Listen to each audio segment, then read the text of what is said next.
Alors, nous sommes aujourd'hui dimanche 2 Heshvan et nous sommes arrivés à Daf Kouf Het de Sahim. Kouf Het.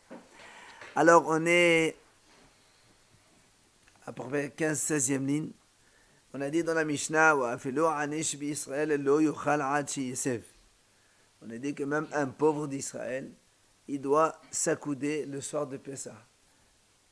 Comme on a dit que le fait de s'accouder, c'est un esprit de liberté, alors même si un pauvre n'a pas les moyens, il est triste et tout ça, ben il doit se comporter comme un libre, comme un homme libre, et donc faire la position accoudée le soir de Pessah.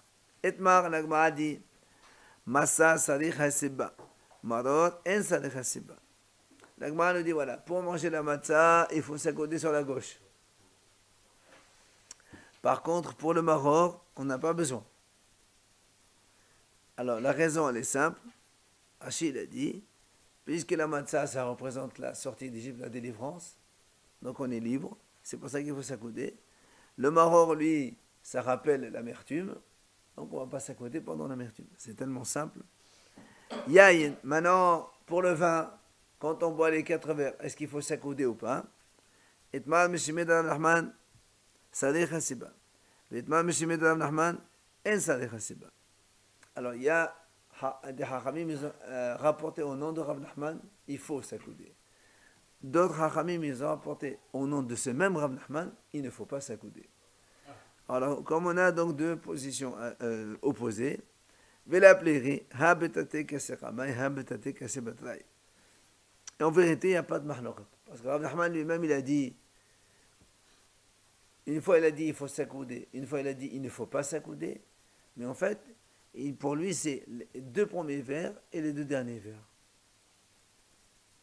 Pour les 2 premiers vers et les 2 derniers vers. Ça veut dire, il y a 4 vers sur de Pessah. Très bien. Mais pour lui, il y a 2 dans lesquels il faut s'accouder et 2 il ne faut pas s'accouder. Et comme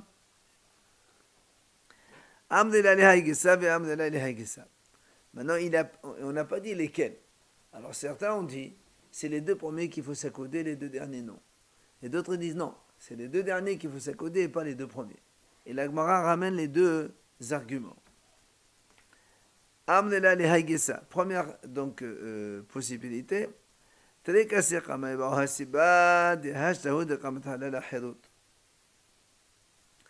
Donc la première version dit que ce sont les 2 premiers vers dans lesquels il faut s'accouder. Pourquoi? Il dit parce que c'est maintenant que ça commence la liberté.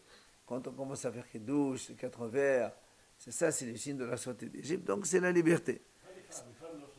On va voir, 2 secondes. Par contre, tenez qu'à ces batailles là-bas, c'est pas mal d'abava. Mais non, les 2 derniers vers, on n'a pas besoin de s'accouder parce que maintenant c'est fini. On est déjà sorti d'Égypte, on a déjà exprimé ce sentiment de liberté, alors on n'a plus besoin. Ça, c'est donc la première version. Maintenant, il y en a qui disent autrement. Adraba,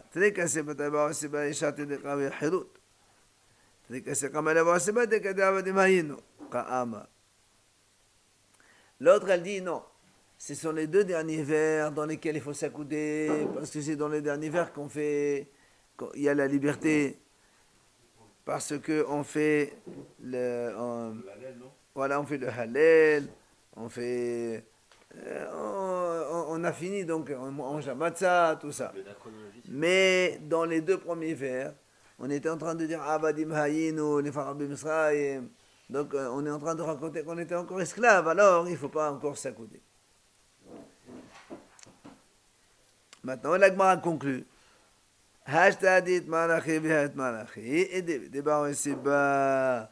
Maintenant, comme on ne sait pas exactement lesquels 2 vers dans lesquels il faut s'accouder et lesquels non, c'est pour ça qu'on a mis la position accoudée dans les 4. Et voilà, on est tranquille.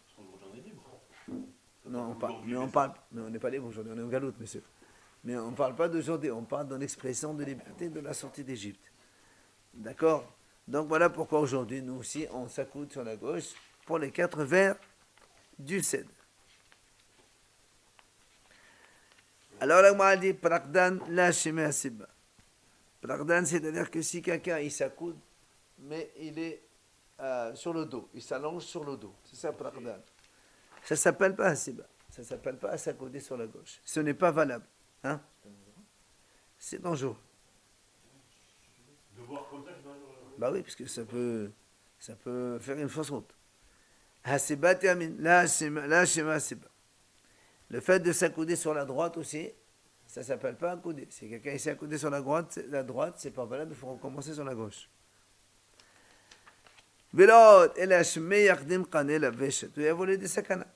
Non seulement c'est pas valable, mais en plus il y a danger. Comme on vient de dire maintenant, de peur qu'il fasse une fausse route.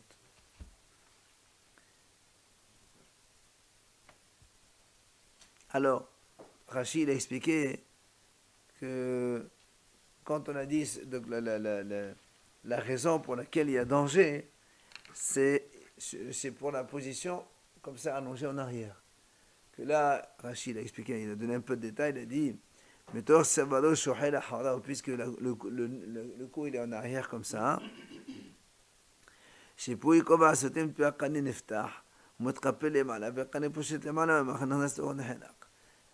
comme on a la trachée et l'œsophage, si on se met en arrière, la boisson, le verre de vin, si on le boit comme ça, quand on s'allonge, il risque de descendre dans la trachée aussi et de faire donc la fausse route.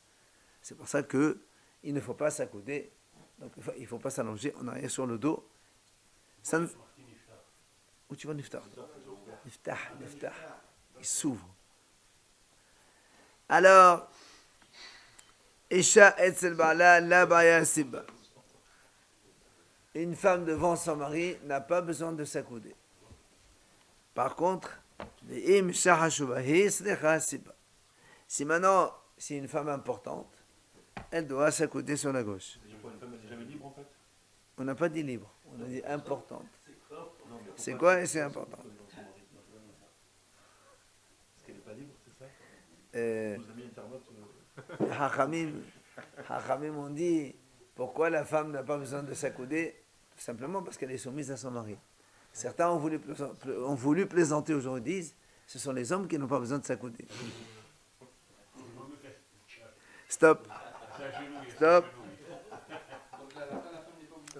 Aujourd'hui, on dit que toutes les femmes sont importantes et elles s'accoudent.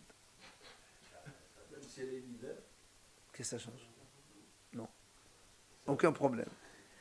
Ben etzel aviou. Ben etzel aviou ba'ya siba. Un enfant devant son père, il doit aussi s'accouder sur la gauche. Ouais. Un enfant devant son père. Non, même un grand enfant, un grand garçon. Parce qu'on va voir, hein? Non, on ne parle pas de Hinouk, on parle ici d'un grand garçon de plus de 13 ans, mais il doit quand même s'accouder. Et ce n'est pas un manque de respect vis-à-vis du père. Et même si c'est ça, en général, le père il est mohel et le père c'est mahol, kvodo mahol. Donc, il n'y a pas de problème. C'est pour ça que la Gemara vient tout de suite poser la question, eh ben elle est où? Talmid etzel rabo mai. Un élève devant son maître, quoi? Est-ce qu'il doit s'accouder ou ne doit pas s'accouder? Pardon? Eh bien, je te signale que là, halachiquement, il n'a pas besoin de s'accouder. Il n'a pas le droit de s'accouder. À moins qu'il demande d'autorisation et que le Rav pardonne. Le soir de Pessah, on parle du soir de Pessah. Un élève devant son Rav, il n'a pas le droit de s'accouder, il faut qu'il demande l'autorisation du Rav. Il faut que le Rav lui donne l'autorisation de s'accouder. Ouais. C'est un manque de kavod vis-à-vis du Rav. Ça va au-delà de... Ah, je regarde. Ce qu'il dit la Gemara ici. Regardez. La Gemara dit, donc on a posé la question, un élève devant son Rav, qu'est-ce que c'est? Tashma, écoute. Abaye il a rapporté. Quand on était chez notre Rav, Rabba, Zaginan Abalki Dehdat, on s'allongeait chacun sur le genou de l'autre. Les élèves entre eux, chacun il s'accordait sur le genou de l'autre. Quand Rabba il est niftar et c'est Rav Yosef qui est devenu le maître, Amalan, il nous a dit Rav Yosef, Laslechato, Rabba qui m'a chamay. Vous n'avez pas besoin de vous accouder. La crainte de votre maître, c'est comme la crainte d'Hachem. Par respect de la Torah, vous ne vous accoudez pas. Et donc, tu vois bien qu'on ne s'accoude pas devant son Rav. Alors, la Gemara pose une question. Mais TV. Donc, il y a une question. Bon. Voilà, il y a marqué devant tout le monde, un homme doit s'accouder, et même un élève devant son maître. Comment toi, tu viens de me dire maintenant que l'élève devant le rab, il ne doit pas s'accouder? Il lui a dit, monsieur, ça n'a rien à voir. Là-bas, là-bas, on parle d'un élève qui apprend une profession chez un maître. On ne parle pas de Torah. Il dit, par exemple, un élève, un artisan menuisier. C'est ce qu'on est en train de dire. C'est tout ce qui est élève devant un maître hall, d'accord, lui, il n'y a aucun problème, il doit s'accouder. Par contre, quand on est un élève devant un rave, c'est là où on n'a pas le droit de s'accouder, à moins que le rave donne l'autorisation. La Gemara continue. Eh bien, elle est où? Shamash, Maï. Est-ce que le shamash, il doit s'accouder ou pas? Parce que c'est lui qui doit servir tout le monde. Alors, la Gemara, hein? Ah non, shamash devant les gens. Devant ça, les gens qui sont en train de servir. Alors, Tashma de Amar Rabbi Yosham Levi. השמש שאכל כזית מצה, כשהוא מסב, יצא. מסב אינה, מסב là. שמע מינה בעשב, שמע מינה.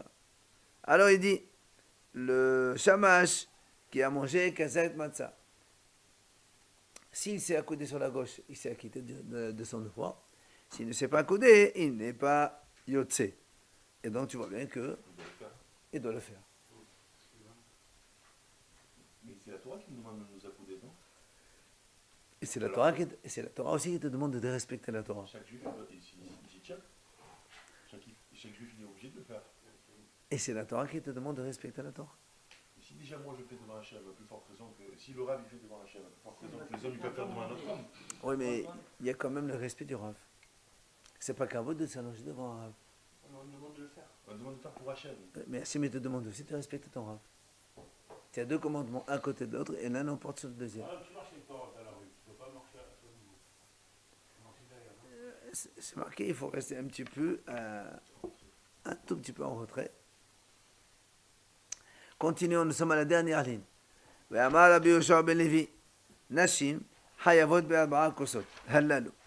Les femmes aussi, elles doivent boire les 4 verres de vin. Hein?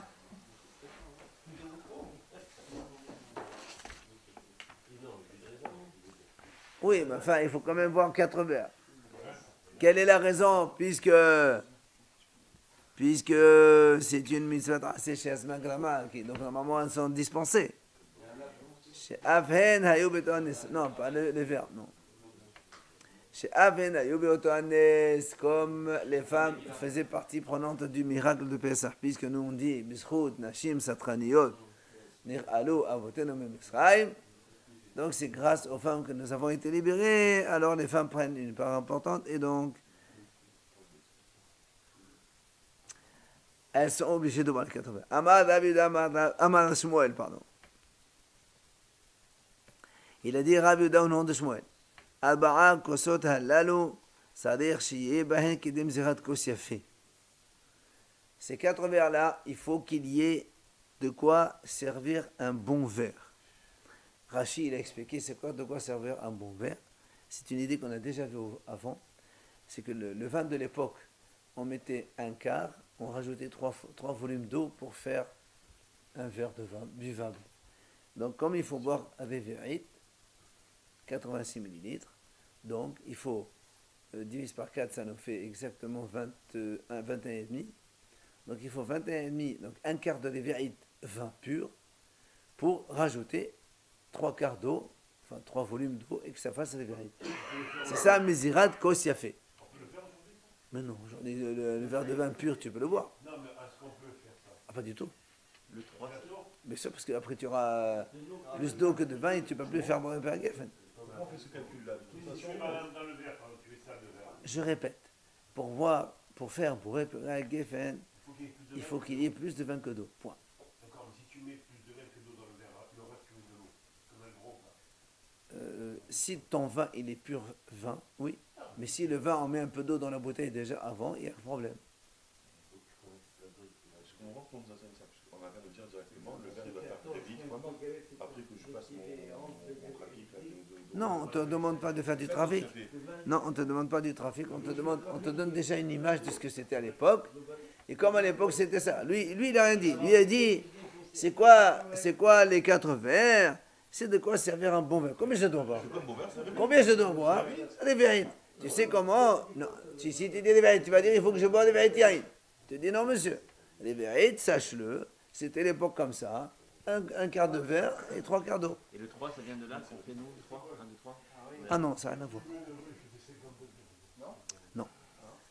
Alors, l'Agma a dit, chut, allez, s'il vous plaît, messieurs. Je ne sais pas, monsieur. Sheta'an hay yatsa. Allez, messieurs, ça suffit. Si il a bu le vin hay, c'est-à-dire tel quel, pur, sans rajout d'eau, on est acquitté. Sheta'an bevat ahad. S'il les a bu les 4 en une seule fois, yatsa. Oui, il a bu les 4 vins l'un après l'autre. Attends, c'est pas la halakha aujourd'hui. Amarava. C'est pas fini. Allez, ça suffit maintenant. Écoutez un petit peu, après on discute. Amarava. La Gemara reprend. Quand on a dit un hayatsa, quand on a dit que s'il a bu le verre, donc pur, le vin comme ça, pur, tel quel, sans rajout d'eau, on a dit il est acquitté. Amarava, il dit yaïnasa, il dit hadoutasa. Rava, il a dit tu as raison, il est acquitté du vin, mais il n'est pas acquitté de la position de liberté. Parce que quand on est libre, on ne boit pas un vin pareil. C'est comme si quelqu'un on l'a forcé. Donc ça ne marche pas. C'est pas une mitzvah shlema, Rachid a dit, donc c'est pas une vraie mitzvah. Maintenant, s'il a bu les 4 verres en même temps, Rav Amar, il dit, la même chose. Il a dit, c'est vrai, il s'est acquitté donc du fait de boire du vin, mais il n'est pas acquitté de boire 4 verres. C'est-à-dire, si on boit les 4 verres à la fois, c'est comme si on n'a plus qu'un seul verre, et non pas 4 verres. Voilà, c'est très bien, très bien. Hazard.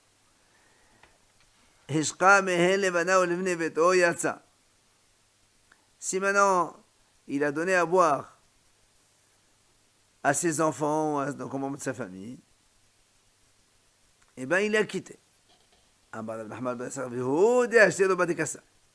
Nachman, il est à condition que lui il a bu le Rovkos. Il boit lui la majorité du verre et après il donne à sa famille un petit peu chacun.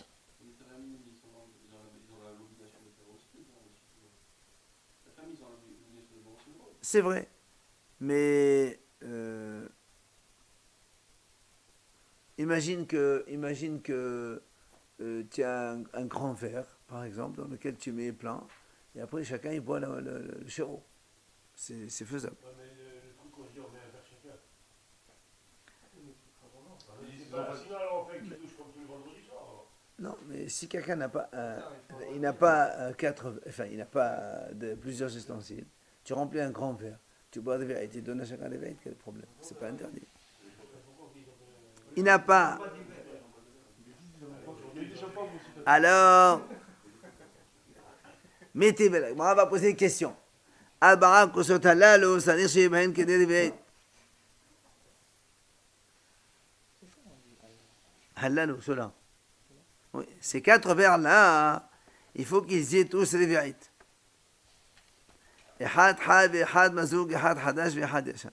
C'est-à-dire qu'il soit le vin pur, qu'il soit mazouk, donc coupé avec de l'eau, qu'il soit hadash du vin nouveau, qu'il soit yashan du vieux vin, il faut réveiller toujours.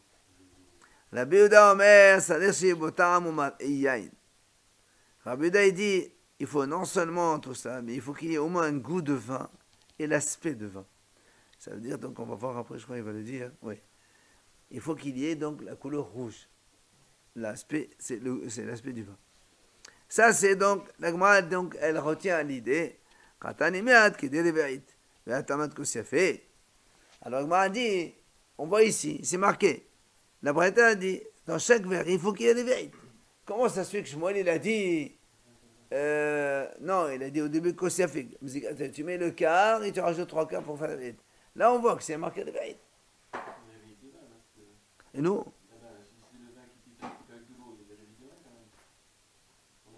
Et non, tout à l'heure on a dit, le vin, il faisait le quart de dévérite. Et quand tu rajoutes 3 volumes d'eau, ça te fait dévérite. Et là on dit, c'est dévérite. Mais il y a le goût, il y a la couleur. C'est bon. Oui, ça en plus. Mais la question, elle était sur le volume. Chut. La question était sur le volume. Shmuel, il a dit, quel est le volume de verre? Kedem zigat kosiafé. Comme on a expliqué tout à l'heure, il faut, dans un dévérite, tu mets un quart de vin, et tu rajoutes 3 quarts d'eau, ça te fait des vérites. Maintenant, ici, la Braïta dit, c'est quoi le volume du verre? Qui est des vérites. C'est-à-dire, il faut des vérites, du vin. Et, je sais. Si le reste des personnes, Mais là aussi, il a dit, même fort, had haïv had mazouk, combien des vérites. si le reste des personnes, ils ne peuvent pas le boire. Parce que là, c'est peut-être certaines catégories de personnes qui peuvent boire du vin fort comme ça. Mais Le problème, c'est que la Braïta, elle n'a pas parlé de catégorie de personnes. La Braïta, elle a donné comme ça, chez des vérites. Chez moi, il a dit, mais c'est gars de Kosefé. Lui, il dit des vérites. Donc ça paraît contradictoire. Alors, l'agma a dit, Amri, on a dit, et Debe, Dehad, Shi'olahu. En vérité, c'est la même mesure. On parle de la même chose. Comment?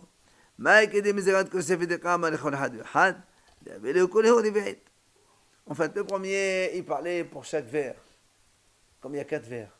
Pour chaque verre, il faut un quart de vérité. Et le deuxième, les 4 verres ensemble, il faut combien de vin? Il faut des vérités. Tellement simple. D'accord. En fait, on dit la même chose. Il n'y a pas de contradiction. Le premier, il parlait pour chacun. Un quart de vérité. Le deuxième, il parle des vérités pour les 4 verres. C'est bon. Au contraire. Hein? Absolument. Mais il te dit, le total, il faut comme ça. Mais effectivement, il faut pas des vérités dans chaque fois. Non. Alors, Rabbi Yehuda Omer Sadashim Otam Omar E. Rabbi Yehuda, il a dit tout à l'heure, il faut qu'il ait du goût et de l'aspect, et la couleur. Amar Rava, Maïta Amar de Rabbi Yehuda. Quelle était la raison de Rabbi Yehuda? Dirtiv, Alteri, Ainkit Adam. Parce que dans le passage de Shlomo Amelech, dit, ne vois pas le vin car il est rouge. Ça veut dire, donc tu sais très bien que le vin il est rouge.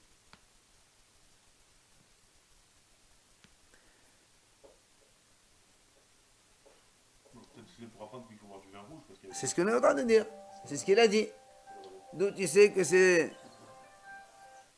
D'où tu sais qu'il faut de l'aspect, la couleur rouge. Parce qu'il a marqué justement ce passage-là. Ah, mais c'est ce qu'il est en train de te dire. Tano Rabbanan Chachamim enseigne. Donc, est-ce qu'on entend de là qu'il faut faire qu'avec du vin rouge? Non, c'est pas que avec du vin rouge. De préférence du vin rouge. Si tu n'as pas, tu fais du vin ce que tu as. Non, après rose et après rouge. Ouais, c'est ce qu'on est en train de dire. De préférence en rouge. Si tu n'as pas, tu mets le blanc. Par exemple, les femmes, on peut leur venir, C'est pour tout le monde, c'est pareil. De préférence du rouge. Si tu n'as pas, tu fais autre chose. Alors, Tano Rabbanan.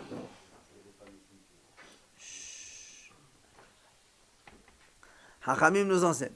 Hakol hayavin be'arba'a kosot halal. Ehad anashim, ehad nashim, ehad tinokot. Hachamim nous enseigne. Tout le monde doit boire les 4 verres. Que ce soit les hommes, que ce soit les femmes, que ce soit les enfants. Ah, Amar Rabbi Yehuda v'chema to'el teshet od be'yayin. Rabbi Yehuda dit, mais qu'est-ce que tu racontes? Qu'est-ce qu'ils vont faire les enfants avec du vin? Quel intérêt? Ça veut dire qu'ils ne sont pas dans des mitzvot. Alors, la Gemara dit, Ella mehalqin lahem qlayot ve'eruzin be'adam pesach kidei shelo yishnu yish'alu. La Gemara dit, non, en vérité, on leur donne des qlayot ve'eruzin, des pistaches, des amandes, tout ça, des noix, la veille de Pessah afin qu'ils ne dorment pas. Qlayot, on a dit, c'était les graines de blé ou d'orge grillées qu'on mangeait, nous, à Shavuot. Voilà, exactement. Pourquoi la raison, il parle de pas trop des mitzvot alors que le vin pour un bébé, c'est plus un danger que le pas trop de la mitzvah? Pourquoi c'est un danger? Surtout si on parle du vin d'époque, donner du vin à un enfant, c'est pas. Ça n'a jamais été dangereux de donner un petit peu de vin à un enfant. Pour les neurones et tout ça là. Wow. Je sais que j'en ai eu beaucoup quand j'étais petit. Alors, tes neurones, ils sont fatigués. Top. Alors, donc, on a dit que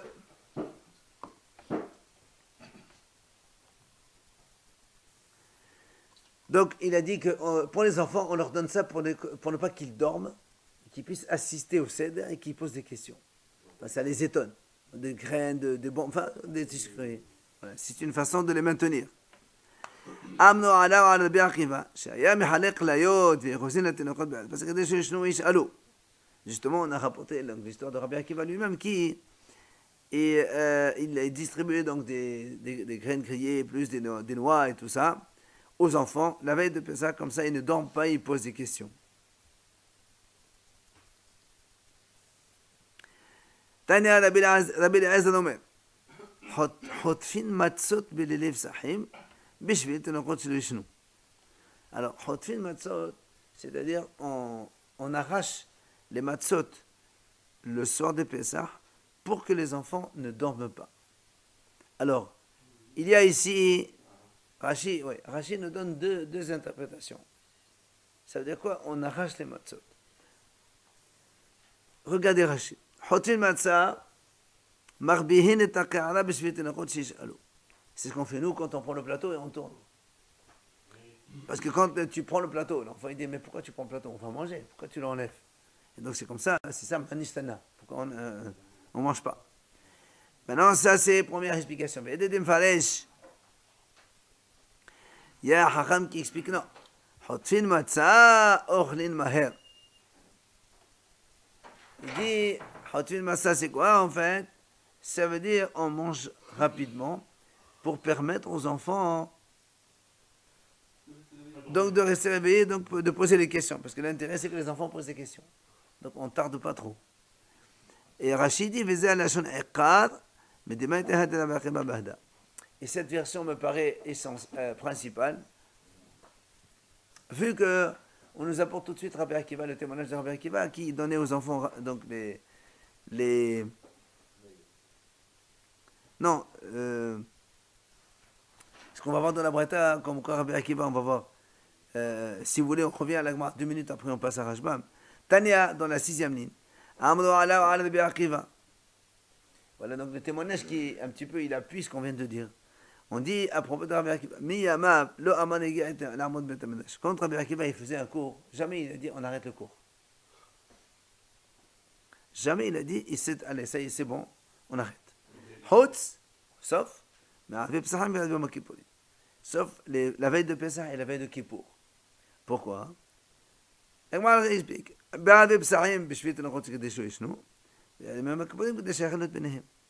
dit la veille de Pessah pour que justement on aille vite rentrer chez soi et qu'on commence à s'aider rapidement pour que les enfants ne dorment pas. Donc on voit ici cette façon de manger rapidement pour que les enfants puissent poser des questions et ne pas s'endormir. Et la veille de Kippour, là aussi pour donner à manger à leurs enfants la veille de Kippour, puisque c'est une mitzvah de manger et de bien manger, comme ça ils puissent bien supporter le jeûne. Pourquoi utiliser le terme arracher là? Je ne sais pas si on peut expliquer en français. Hotfin, c'est prendre de force. Voilà, c'est prendre matzah. Alors, si on vient maintenant sur Rashbam, dans Hotfin Matzah, le deuxième Rashbam, s'il vous plaît. Non, Hotfin Matzah. Alors, le Rashbam dit Hotfin Matzah, Marbein et Akara, Beshvet Enachot Sheshalo. D'abord, il rapporte les deux explications de Rashi. Donc, la première, on a dit on lève le plateau et on le tourne pour que les enfants puissent poser des questions. Il y en a un qui explique, donc comme il a expliqué Rashi, c'est on prend vite, donc on mange vite la matzah pour que les enfants puissent poser des questions. Viesh Gonsin,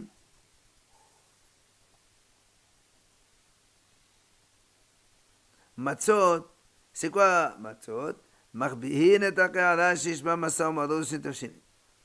Lui il dit, certains disent la version qu'on soulève le plateau dans lequel il y a la matzah, maror, qu'est-ce qu'on fait nous? Et les deux repas. Rashbam il dit, moi il me semble que Hotfin, il dit en fait, c'est quoi Hotfin matzot? En fait, c'est ça le sens de prendre, arracher la matzah aux enfants. Pourquoi il ne faut pas leur donner à manger beaucoup? Parce que s'ils mangent le repas, après ils vont dormir. Alors on leur donne à manger un tout petit peu, après on arrache. Comme ça, ils ont encore envie de manger et ils restent réveillés. Ça, c'est la vie de Rashba. Donc, c'est le Yehu Yishinim Tormach. Alabé, pour ne pas qu'ils s'endorment quand ils ont bien mangé. Un bébé, quand il mange bien, il dort. Et après, Veshuv lo yishalu. Après, ils ne vont plus poser de questions. Abal arshav. Maintenant, quand on leur prend la matzah, donc ils ne vont pas s'endormir et du coup, ils vont poser des questions. C'est ce qu'on cherche. Klomar, lo yishnu shelo achlogi de sovan. Donc, ils ne dorment pas parce qu'ils n'ont pas encore mangé à rassasiement. Alors, quand ils vont poser des questions, et quand ils verront toutes les modifications qu'on effectue le soir du Seder, c'est ça où, donc, ils vont poser des questions. Et Rashbam dit, c'est la preuve de ce qu'il vient de dire maintenant par la Tosefta. Dans la Tosefta, c'est marqué comme ça. Détania, Rabbi Eliezer Omer, Hotfin Masal Okedesh Lo Yishan. Il y a marqué clairement, on arrache la matzah à l'enfant pour ne pas qu'il s'endorme. Donc tu vois bien que ça appuie ce qu'il a dit Rashbam. Rabbi Yehuda, hein? Voilà, exactement, pour ne pas qu'il mange trop qu'il s'endorme. Rabbi Yehuda Omer Mishemo. Rabbi Yehuda, il dit en son nom, donc au nom de Rabbi Eliezer. אפילו לא אכל אלא חזרת אחת ולא תוביל לפפת אחת חוטין מסר תינוק כדי שהוא ישן, כלומר גוזין. Lui dit dans Rabbi Yehuda que même s'il n'a mangé qu'un seul hazer, un légume, ולא תוביל לפפת אחת, il n'a fait qu'un seul trempage, eh bien on prend quand même la matzah au teneur qu'on lui arrache pour ne pas qu'il s'endorme. כלומר גוזין. maintenant ורבינו פירש שכן עקד אותו על לשון שפירשתי, חוטפין ומהרין לאכול.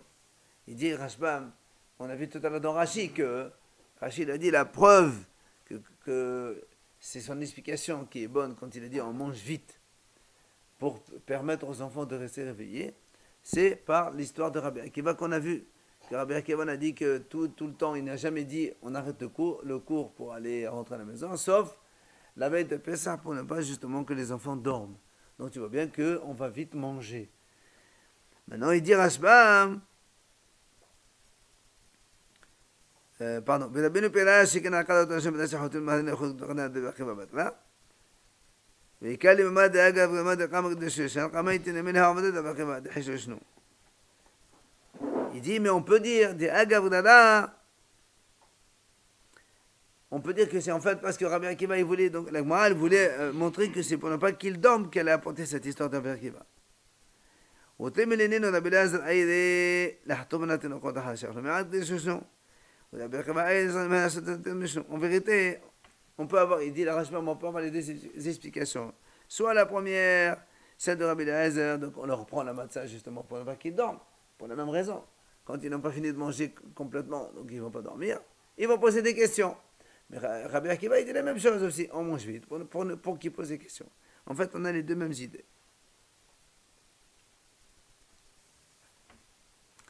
Tano Rabbanan, on revient à la Gemara. חייב אדם לשמח בניו ובני ביתו בדרך. שנאמר ושמחת בחגיך. C'est marqué qu'un homme doit donc réjouir sa famille et ses enfants et les membres de sa famille pendant les fêtes. Comme c'est marqué dans le Torah, ושמחת בחגיך. Alors, במה משמחה? La Gemara dit avec quoi il est réjoui? On répond bayain, avec du vin. Rabbi Yehuda Omer, non. Anashim belaou ilahem ou enashim belaou ilahem. Rabbi Yehuda dit non. Il ne va pas donner du vin aux femmes. Chacun avec ce qu'ils veulent. Anashim belaou ilahem beyain. Benashim bemain. On m'a dit très bien. Les hommes, on a dit ce qui leur convient quoi? C'est le vin, puisque c'est le vin qui réjouit l'homme. Mais les femmes, qu'est-ce qu'il va les réjouir? Tane Rav Yosef. Bevavel, bevardé Sevanin. Israël, bevardé Pushtan Merohasim. Il dit, à Babel, ce sont des vêtements de couleur. Non, il n'y a pas marqué chapeau. Non, c'est des vêtements de couleur. Et en Israël, c'est des vêtements en lin, bien repassés. C'est-à-dire, apparemment, c'était donc des choses que les gens aimaient, donc chacun dans leur...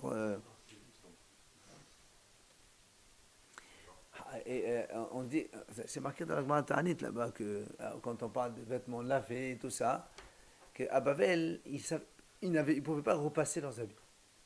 Donc, en fait, d'avoir des beaux vêtements, c'est des vêtements de couleur, c'est ça pour eux le plaisir. En Israël, ils savaient repasser. Et donc, même si tu amènes un vêtement, s'il n'est pas repassé, il n'est pas beau. Donc, c'est plutôt le fait de repasser un vêtement que c'est mignon pour eux, que ça leur plaît. Ça, c'est quoi, des djellabas? Rabbi, c'était quoi, des djellabas? Je ne connais pas les habits de l'époque.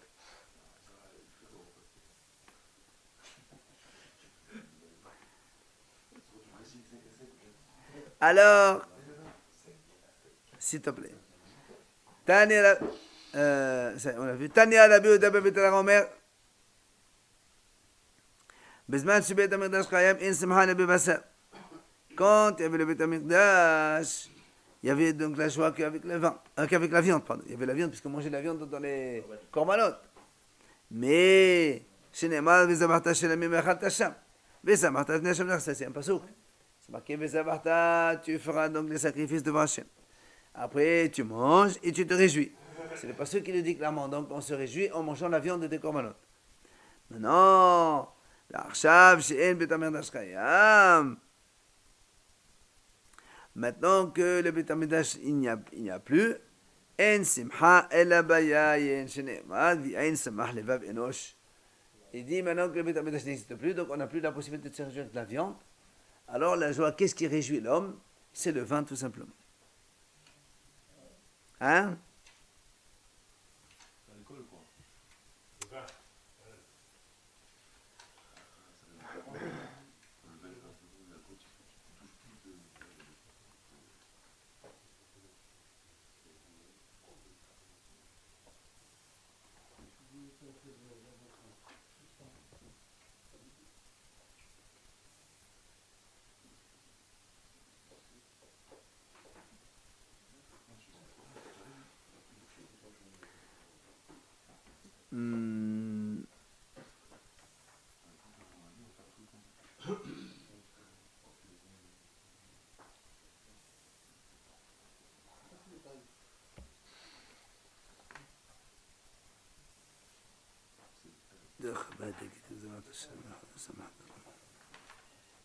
Oui, je pense qu'on va s'arrêter parce que là on rentre dans un autre sujet complètement. On irait pour vous, fait ça, Non. Après on va parler un petit peu des volumes, des dimensions, des mesures. Attends, c'est